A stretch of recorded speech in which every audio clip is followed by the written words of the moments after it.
Hello dear students, welcome to our Joy study channel. আমি তোমাদের Jaichand sir.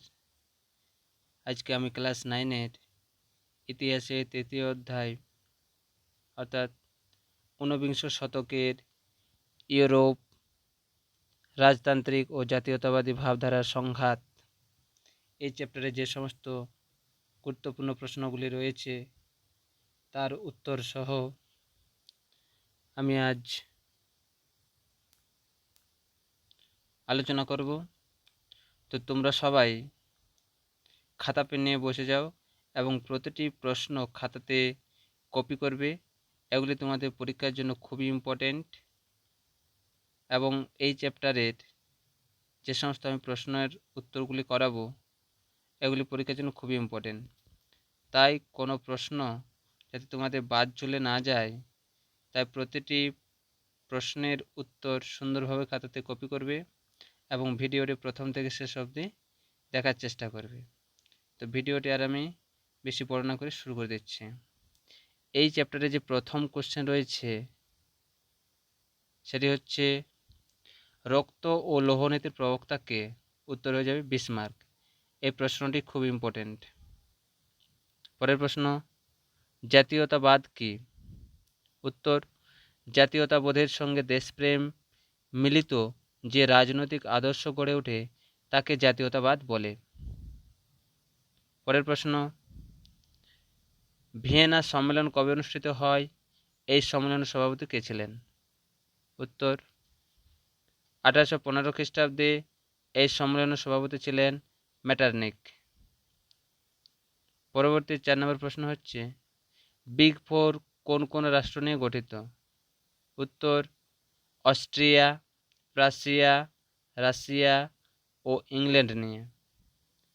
পরবর্তী প্রশ্ন, কাদের নেতৃত্বে প্রথম জাতিরাষ্ট্র গঠিত হয়?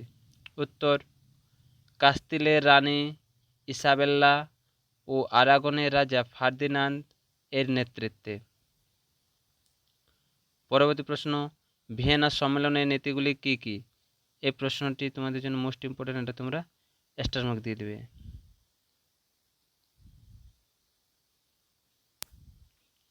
উত্তর, ন্যায্য অধিকার নীতি, শক্তি সাম্য নীতি এবং ক্ষতিপূরণ নীতি। পরবর্তী প্রশ্ন, কোন সময়কালকে মেটারনিখের যুগ বলা হয়? এটিও একটি গুরুত্বপূর্ণ প্রশ্ন। উত্তর, 1815 থেকে 1848 খ্রিস্টাব্দের মধ্যবর্তী সময়কালকে। পরবর্তী প্রশ্ন, ইউরোপীয় শক্তি সমবায় কবে গঠিত হয়? উত্তর, 1815 খ্রিস্টাব্দে। পরবর্তী প্রশ্ন, ট্রোপো বৈঠক কবে অনুষ্ঠিত হয়? উত্তর, 1820 খ্রিস্টাব্দে। পরের প্রশ্ন, কে কবে কার্লস বার্ড ডিক্রি জারি করেন? এটা একটু মোস্ট ইম্পর্টেন্ট কোয়েশ্চেন, এটা তোমরা স্টার মার্ক দিতে পারো। উত্তর হয়ে যাবে মেটারনিখ, 1819 খ্রিস্টাব্দে। পরবর্তী প্রশ্ন, ফেব্রুয়ারি বিপ্লব কবে হয়? উত্তর, 1848 খ্রিস্টাব্দে। পরবর্তী প্রশ্ন, জুলাই বিপ্লব কবে হয়? উত্তর, 1830 খ্রিস্টাব্দে। পরবর্তী প্রশ্ন, পূর্ব বংশের পতনের পর কোন বংশ ফ্রান্সের সিংহাসনে বসেন? উত্তর, অরলিয়েন্স বংশের লুই ফিলিপ। পরবর্তী প্রশ্ন, কোন ভারতীয় মনীষী জুলাই বিপ্লবের দ্বারা প্রভাবিত হয়েছিল? উত্তর, রাজা রামমোহন রায়। পরবর্তী প্রশ্ন, অষ্টাদশ লুইয়ের মৃত্যুর পর কে ফ্রান্সের সিংহাসনে বসেন? উত্তর, তার ভাই ডিউক অফ আইটিয়েট দশম চার্লস উপাধি নিয়ে। পরবর্তী প্রশ্ন, পলিগ্যানক কে ছিলেন? উত্তর, দশম চার্লসের মন্ত্রী। পরবর্তী প্রশ্ন, চার্টিস্ট আন্দোলন কোথায় শুরু হয়? উত্তর, ইংল্যান্ডে। পরবর্তী প্রশ্ন, কার ভাষা ইতালি ছিল একটি ভৌগোলিক সংজ্ঞা মাত্র? উত্তর, মেটারনিখের। পরবর্তী প্রশ্ন, ইয়ং ইতালি দল কে গঠন করেন? এটা একটি গুরুত্বপূর্ণ প্রশ্ন, এটা স্টার মার্ক দিতে পারো। উত্তর, জোসেফ ম্যাথসনি। পরের প্রশ্ন, কার্বনারি কথার অর্থ কী? উত্তর, জ্বলন্ত অঙ্গার। স্টার মার্ক লাগাবে এটাতে। পরবর্তী প্রশ্ন, জলভেরিন কি? উত্তর জার্মানির একটি শুল্ক সংঘ, স্টার মার্ক। পরবর্তী প্রশ্ন, জার্মানিকে ঐক্যবদ্ধ করার ক্ষেত্রে বিসমার্ক কটি যুদ্ধে অবতীর্ণ হয় ও কী কী? উত্তর 3টি যুদ্ধে, যথা ডেনমার্কের সঙ্গে যুদ্ধ, অস্ট্রিয়ার সঙ্গে যুদ্ধ এবং ফ্রান্সের সঙ্গে যুদ্ধ। পরবর্তী প্রশ্ন, গ্রিসের একটি গুপ্ত সমিতির নাম লেখো। উত্তর হেটারিয়া ফিলিকে। পরবর্তী প্রশ্ন, কবে কাদের মধ্যে অ্যাড্রিয়ানোপলের সন্ধি স্বাক্ষরিত হয়? উত্তর ইংল্যান্ড, ফ্রান্স ও রাশিয়ার মিলিত বাহিনী তুরস্ক আক্রমণ করলে তুরস্ক পরাজিত হয়। 1829 খ্রিস্টাব্দে তুরস্কের সঙ্গে এই যৌথ বাহিনীর অ্যাড্রিয়ানোপলের সন্ধি স্বাক্ষরিত হয়। পরবর্তী প্রশ্ন, কে কবে ভূমিদাস প্রথার অবসান ঘটান? Most important question. উত্তর 1861 খ্রিস্টাব্দে দ্বিতীয় আলেকজান্ডার। পরবর্তী প্রশ্ন, সেডানের যুদ্ধ কবে কাদের মধ্যে হয়? উত্তর 1870 খ্রিস্টাব্দে ফ্রান্স ও প্রাশিয়ার মধ্যে। পরবর্তী প্রশ্ন, সেডোয়ার যুদ্ধ কবে কাদের মধ্যে হয়? উত্তর 1866 খ্রিস্টাব্দে অস্ট্রিয়া ও প্রাশিয়ার মধ্যে। পরবর্তী প্রশ্ন, কে কবে অ্যামস টেলিগ্রাম জারি করেন? মোস্ট ইম্পর্টেন্ট প্রশ্ন। উত্তর 1817 খ্রিস্টাব্দে বিসমার্ক। পরবর্তী প্রশ্ন, গ্রিসের স্বাধীনতা সংগ্রাম কবে হয়? উত্তর 1828 খ্রিস্টাব্দে। পরবর্তী প্রশ্ন, ফেব্রুয়ারি বিপ্লবের সময় ফ্রান্সের রাজা কে ছিলেন? উত্তর লুই ফিলিপ, নাগরিক রাজা।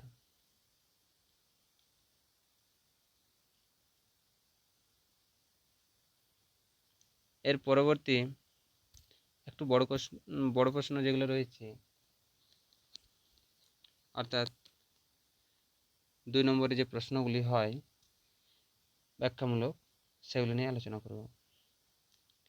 জলভেরিন কি?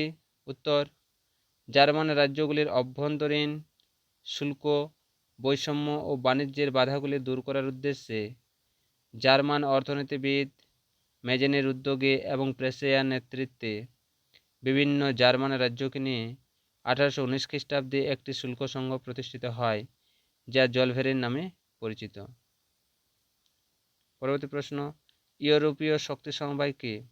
উত্তর ভিয়েনা সম্মেলনের পরবর্তীকালে ইউরোপের শান্তি বজায় রাখা, ভিয়েনা সম্মেলনের সিদ্ধান্তগুলিকে কার্যকর করা প্রভৃতির জন্য বৃহৎ শক্তিগুলি একটি আন্তর্জাতিক প্রতিষ্ঠান গড়ে তুলে একটি ইউরোপীয় শক্তি সমবায় নামে পরিচিত।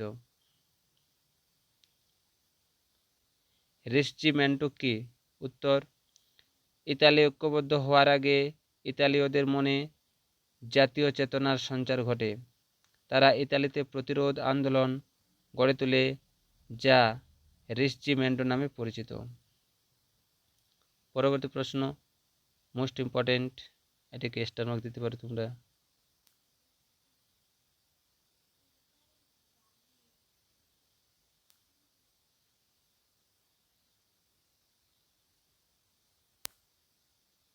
উত্তর প্রাশিয়ার প্রধানমন্ত্রী বিসমার্ক প্রাশিয়ার নেতৃত্বে জার্মানির বিভিন্ন রাজ্যগুলিকে ঐক্যবদ্ধ করার ক্ষেত্রে যে কঠোর যুদ্ধ বা সামরিক অভিযোগের নীতি গ্রহণ করেন তা রক্ত ও লৌহনীতি নামে পরিচিত। পরবর্তী প্রশ্ন, স্টার মার্ক দাও। অ্যামস টেলিগ্রাম কি? উত্তর স্পেনের সিংহাসনে ভবিষ্যতে যাতে প্রাশিয়া রাজবংশের কেউ না বসে সেই বিষয়ে প্রতিশ্রুতি আদায়ের উদ্দেশ্যে ফরাসি দূত কাউন্ট বেনেদিতি অ্যামস নামক স্থানে প্রাশিয়ার রাজা প্রথম উইলিয়ামের সঙ্গে সাক্ষাৎ করেন। প্রাশিয়ার রাজা প্রথম উইলিয়াম তাকে প্রতিশ্রুতি না দিয়ে বরং সাক্ষাৎকারের বিষয়টি টেলিগ্রাম যোগে প্রাশিয়ার প্রধানমন্ত্রী বিসমার্ককে জানান। বিসমার্ক টেলিগ্রামটির কিছু শব্দ সুকৌশলে বাদ দিয়ে তা এমনভাবে সংবাদপত্রে প্রকাশ করেন যে এতে ফরাসিরা মনে করেন প্রাশিয়ার রাজা ফরাসি দূতকে অপমান করেছেন? এটি অ্যামস টেলিগ্রাম নামে পরিচিত। পরবর্তী প্রশ্ন, হেটারিয়া ফিলিকে কি? উত্তর, গ্রিসের একটি গুপ্ত সমিতি হেটারিয়া ফিলিকে স্কুফাস নামে জনৈক গ্রিক বণিক 1814 খ্রিস্টাব্দে এর প্রতিষ্ঠা করেন। ইউরোপ থেকে তুরস্ককে বিতাড়িত করে গ্রিসের স্বাধীনতা অর্জন এবং প্রাচীন বাইজেন্টাইন সাম্রাজ্যের পুনঃপ্রতিষ্ঠা করা ছিল এই সমিতির উদ্দেশ্য। পরবর্তী প্রশ্ন, স্টার মার্ক দিয়ে রাখো।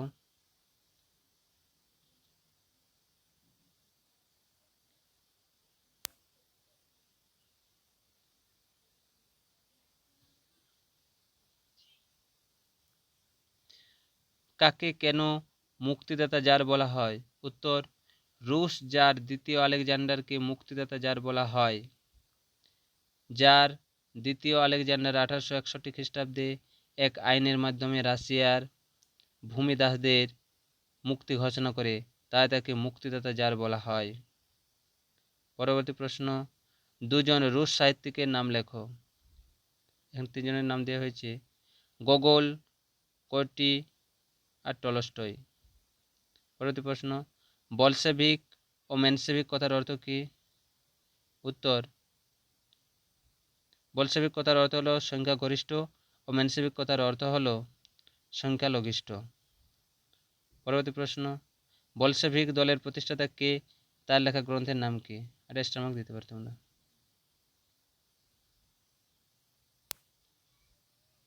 উত্তর, ভ্লাদিমির ইলিচ উলিয়ান লেনিন। তার লেখা গ্রন্থের নাম দ্য স্টেট অ্যান্ড রেভলিউশন, অর্থাৎ রাষ্ট্র এবং বিপ্লব।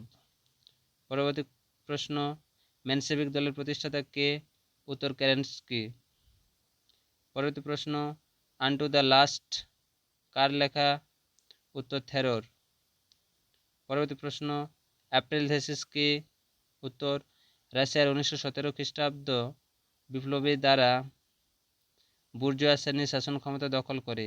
এই সময় বলশেভিক নেতা লেনিন নির্বাসন থেকে রাশিয়ায় ফিরে বলশেভিক কর্মীদের সামনে 16 এপ্রিল তার নিজস্ব চিন্তাধারা তুলে ধরেন, যা এপ্রিল থেসিস নামে পরিচিত।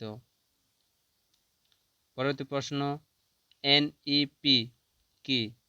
উত্তর, বলশেভিক বিপ্লবের পর কৃষি ও শিল্পক্ষেত্রে বিপর্যয় দেখা দিলে বাস্তববাদী প্রেসিডেন্ট বিশুদ্ধ সমাজতন্ত্রের পথ থেকে সরে এসে এক নতুন অর্থনৈতিক পদক্ষেপ ঘোষণা করেন 1921 খ্রিস্টাব্দে, যা এনইপি নামে পরিচিত।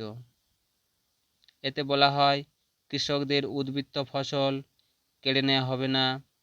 2 নম্বর পয়েন্ট, রাষ্ট্রের কর্তৃত্বাধীনে জমিতে কৃষকদের মালিকানা থাকবে। 3 নম্বর পয়েন্ট, ছোট ও মাঝারি শিল্পগুলিতে ব্যক্তিগত মালিকানা বজায় থাকবে। 4 নম্বর পয়েন্ট, বৈদেশিক বাণিজ্য সরকারের হাতে থাকলেও অভ্যন্তরীণ বাণিজ্য ব্যক্তিগত হাতে থাকবে। পরবর্তী প্রশ্ন, নভেম্বর বিপ্লব বলতে কি বোঝো? এটি স্টার মার্ক দিয়ে দাও। উত্তর, কেরেনস্কির নেতৃত্বাধীনে রাশিয়ার বুর্জোয়া প্রজাতান্ত্রিক সরকার জনপ্রিয়তা হারালে বলশেভিক নেতা লেনিনের নির্দেশে এবং ট্রটস্কির নেতৃত্বে লাল ফৌজ নামে একটি স্বেচ্ছাসেবক বাহিনী পেট্রোগ্রাদ দখল করে নেয়। আতঙ্কিত কেরেনস্কি আমেরিকায় পালিয়ে যান এবং বলশেভিকরা প্রজাতান্ত্রিক সরকারের উচ্ছেদ ঘটিয়ে রাষ্ট্রের শাসন ক্ষমতা দখল করে। এই ঘটনা নভেম্বর বিপ্লব নামে পরিচিত। এটি রাশিয়ার পুরনো ক্যালেন্ডার অনুযায়ী 25শে অক্টোবর অনুষ্ঠিত হয় বলে এটি অক্টোবর বিপ্লব নামে পরিচিত। পরের প্রশ্ন, মোস্ট ইম্পর্টেন্ট, সেরাজেভো হত্যাকাণ্ড বলতে কি বোঝো? উত্তর, অস্ট্রিয়ার অন্তর্গত স্লাভ জাতি অধ্যুষিত বসনিয়া রাজ্যের রাজধানী ছিল সেরাজেভো। অস্ট্রিয়ার যুবরাজ ফার্দিনান্দ ও তার পত্নী সোফিয়া হাওয়া বদলের উদ্দেশ্যে সেখানে গেলে সেখানকার সন্ত্রাসবাদী সংগঠন ব্ল্যাক হ্যান্ডসের সদস্য ন্যাভরিলো প্রিন্সিপের হাতে নিহত হলে অস্ট্রিয়া সার্বিয়াকে চরম পত্র দিলে সার্বিয়া তা মেনে নিতে অস্বীকার করে, যার পরিণতিতে প্রথম বিশ্বযুদ্ধের সূত্রপাত হয়। পরের প্রশ্ন, স্টার মার্ক দিয়ে দাও।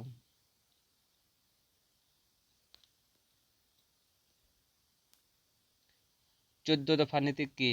উত্তর, বিশ্বে স্থায়ী শান্তি প্রতিষ্ঠা ও গণতন্ত্র রক্ষার উদ্দেশ্যে মার্কিন রাষ্ট্রপতি উড্রো উইলসন 1918 খ্রিস্টাব্দে 8 জানুয়ারি মার্কিন কংগ্রেসে যে সুনির্দিষ্ট 14টি শর্ত ঘোষণা করেন তা 14 দফা নীতি নামে পরিচিত।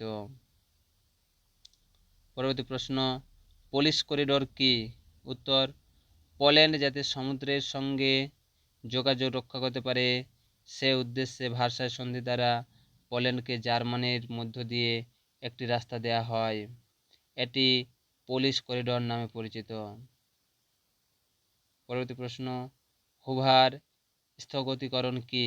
উত্তর, আমেরিকা তথা বিশ্বে অর্থনৈতিক সংকটের 1929 থেকে 1933 খ্রিস্টাব্দ পর্যন্ত পরিপ্রেক্ষিতে সংকট থেকে বিশ্বকে মুক্ত করার উদ্দেশ্যে মার্কিন রাষ্ট্রপতি হারবার্ট ক্লার্ক হুভার 1929 থেকে 1933 খ্রিস্টাব্দের মধ্যে ঘোষণা করেন যে 1831 খ্রিস্টাব্দের 1 জুলাই থেকে পরবর্তী 1 বছরের জন্য বিশ্বের বিভিন্ন দেশের পারস্পরিক ক্ষতিপূরণ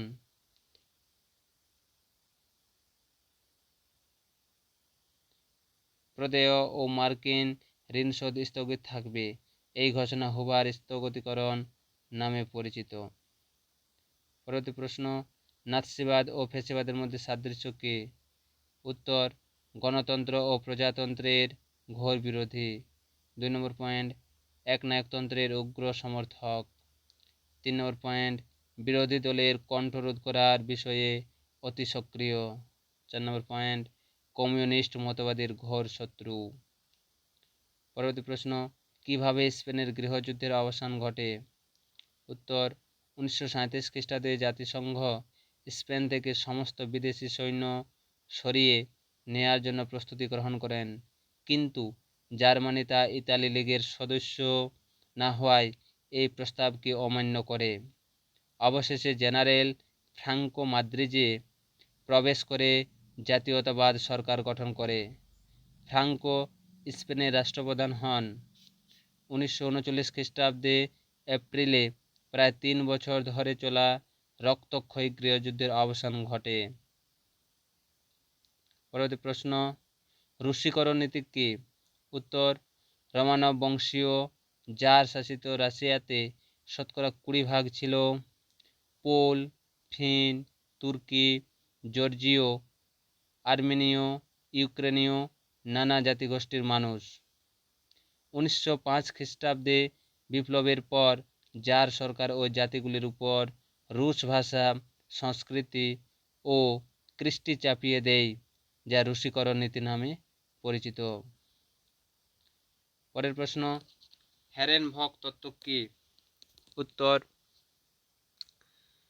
হিটলার মনে করতেন জার্মানি একমাত্র বিশ্বের আর্য রক্তের অধিকারী, তাই বিশ্বে জাতিগত দিক থেকে তারাই প্রভু বা হেরেনভক। এই কারণে অন্যান্য জাতির উপর আধিপত্য প্রতিষ্ঠা করার অধিকার রয়েছে। এই তত্ত্ব হেরেনভক তত্ত্ব নামে পরিচিত। পরবর্তী প্রশ্ন, এনইপি এর পুরো নাম কি? উত্তর, নিউ ইকোনমিক পলিসি। পরের এগুলি বড় প্রশ্ন রয়েছে, 4 নম্বর বা 6 নম্বর প্রশ্নের উত্তর হতে পারে, ঠিক আছে। 1 নম্বর প্রশ্ন, এটা স্টার মার্ক দিয়ে রাখো।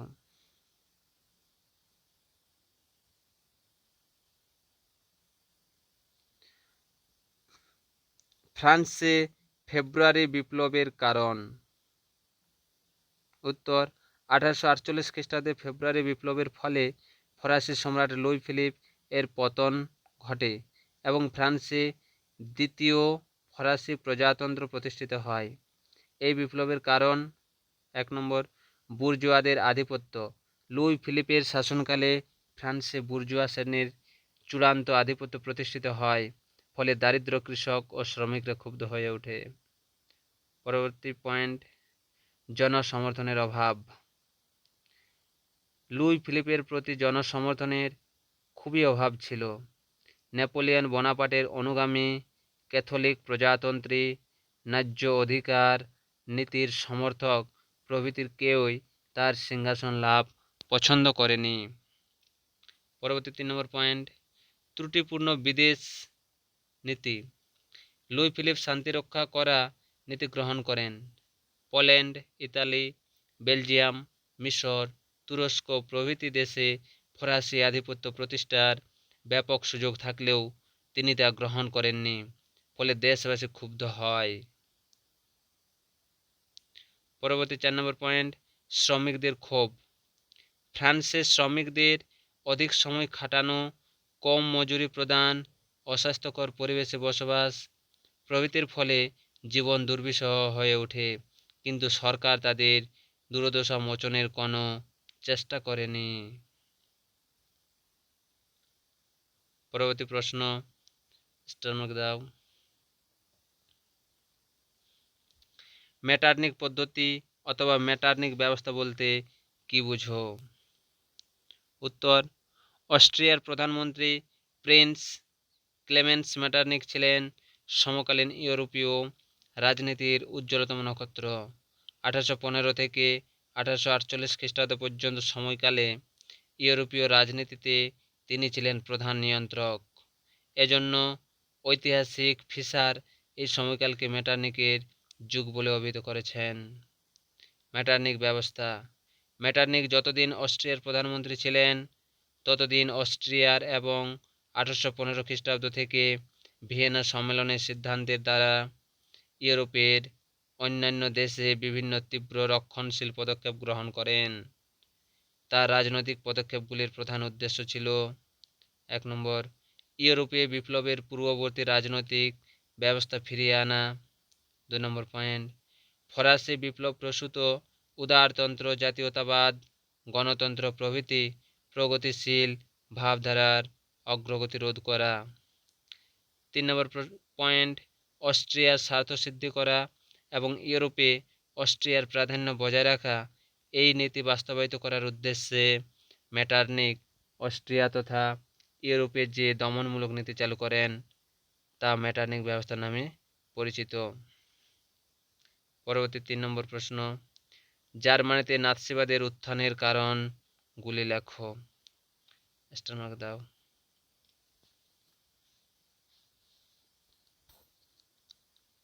উত্তর, ভাইমার প্রজাতন্ত্রের দুর্বলতা। জন্মকাল থেকে ভাইমার প্রজাতন্ত্র জটিল সমস্যার সম্মুখীন হয়েছিল। ঐতিহাসিক রাইকার একে আগ্নেয়গিরির উপর নৃত্য বলে বর্ণনা করেছেন। ভার্সাই সন্ধিকে মানতে ভাইমার প্রজাতান্ত্রিক সরকার বাধ্য হয়েছিল, তাই ভাইমার সরকার জনপ্রিয়তা হারায়। 2 নম্বর পয়েন্ট, ক্ষতিপূরণের বোঝা। যুদ্ধ বিধ্বস্ত জার্মানির উপর মিত্রপক্ষ যে বিপুল পরিমাণ ক্ষতির বোঝা চাপিয়ে দিয়েছিল তা দেওয়া জার্মানির পক্ষে সম্ভব ছিল না। ফ্রান্স ও বেলজিয়াম 1923 খ্রিস্টাব্দ জার্মানির রুর অঞ্চল দখল করে নেয়, ফলে জার্মানির জনগণ ক্ষুব্ধ হয়। পরবর্তী পয়েন্ট অর্থাৎ 3 নম্বর পয়েন্ট, অর্থনৈতিক দুরবস্থা। যুদ্ধ বিধ্বস্ত জার্মানি ক্ষতিপূরণের বোঝার চাপে একেবারে পঙ্গু হয়ে পড়ে। মুদ্রাস্ফীতি, নিত্য প্রয়োজনীয় দ্রব্যের মূল্যবৃদ্ধি জার্মানিদের অর্থনৈতিক জীবনকে এক চরম সংকটের মুখে দাঁড় করায়। 4 নম্বর পয়েন্ট, রাজনৈতিক অস্থিরতা।